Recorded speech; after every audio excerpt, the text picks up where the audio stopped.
સુરતના અમરોલી વિસ્તારમાં પાણીની મુખ્ય પાઇપલાઇનમાં ભયંકર ભંગાણ સર્જાતા હજારો લીટર પાણીનો વેફળાટ થયો હતો.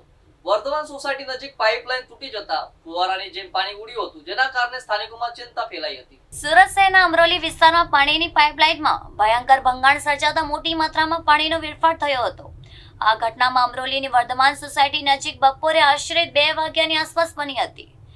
અચાનક પાઇપલાઇન તૂટી જતા ફુવારાની જેમ પાણી ઉડવાનું શરૂ થયું હતું. ઘટનાના કારણે આસપાસના વિસ્તારમાં લોકોના ટોળે એકત્રિત થઈ ગયા હતા.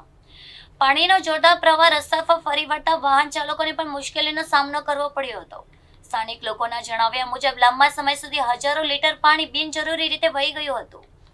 ઘટનાની જાણ થતાં સંબંધિત વિભાગના અધિકારીઓ અને કર્મચારીઓ સ્થળ પર દોડી આવ્યા હતા. પાઇપલાઇનમાં સર્જાયેલા ભંગાણને કારણે પાણીના પુરવઠાની વ્યવસ્થાને પણ અસર પહોંચી હોવાની શક્યતા વ્યક્ત કરવામાં આવી રહી છે. અધિકારીઓએ તાત્કાલિક સમારકામની કામગીરી શરૂ કરી પરિસ્થિતિ કાબૂમાં લેવાના પ્રયાસો હાથ ધર્યા હતા. સ્થાનિક લોકોએ પણ પાણીના વેડફાટ અંગે ચિંતા વ્યક્ત કરી જવાબદારો સામે યોગ્ય કાર્યવાહી કરવાની માંગ કરી હતી. ઘટનાને કારણે આસપાસના વિસ્તારમાં થોડા સમય માટે અવરજવર પર પ્રભાવિત થઈ ગઈ હતી. હાલ તંત્ર દ્વારા નુકસાન મૂલ્યાંકન કરી ભંગાણના ચોક્કસ કારણોની તપાસ કરવામાં આવી રહી છે. સાથે જ ભવિષ્યમાં આવી ઘટનાઓ ન બને તે માટે જરૂરી તકેદારીના પગલાં લેવા અંગે પણ વિચારધારણા કરવામાં આવી છે.